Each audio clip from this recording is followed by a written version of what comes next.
নমস্কার বন্ধুরা, আমি পূজা আর আমার ইউটিউব চ্যানেলে তোমাদের সবাইকে ওয়েলকাম। আমরা না ওই আগস্ট মাসের শেষের দিকে দীঘায় ঘুরতে গিয়েছিলাম। আর দীঘায় যাব, মোহনায় যাব না, এটা তো হতেই পারে না। তাই পরদিন সকাল সকালে আমরা মোহনা ভ্রমণের উদ্দেশ্যে বেরিয়ে পড়েছিলাম। আর তোমরা সবাই জানো মোহনাতে হচ্ছে মাছের বাজার। সেইখানে গিয়েই আমরা এই এত ভুরি ভুরি মাছ দেখেছিলাম।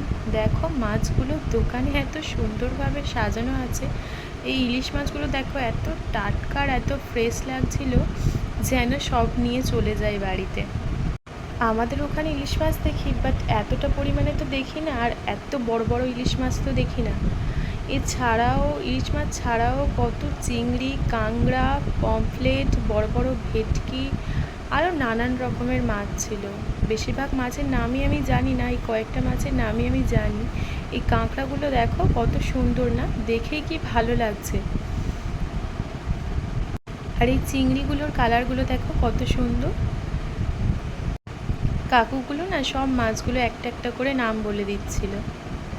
ওই দূরের ওই মাছটা ছিল একটা বড় ভেটকি মাছ। আমাদের এই মাছে ভাতে বাঙালিদের সামনে এত রকমের মাছ দেখলে আর কি চাই বলো, তাই না? আমার তো বেশি বেশি করে চোখ যাচ্ছিল এই ইলিশ মাছ আর চিংড়িগুলোর দিকে, কারণ এই দুটো মাছই আমি বেশি খেতে পছন্দ করি। তাহলে আজকের মতো এইটুকু, দেখা হবে পরের ভিডিওতে।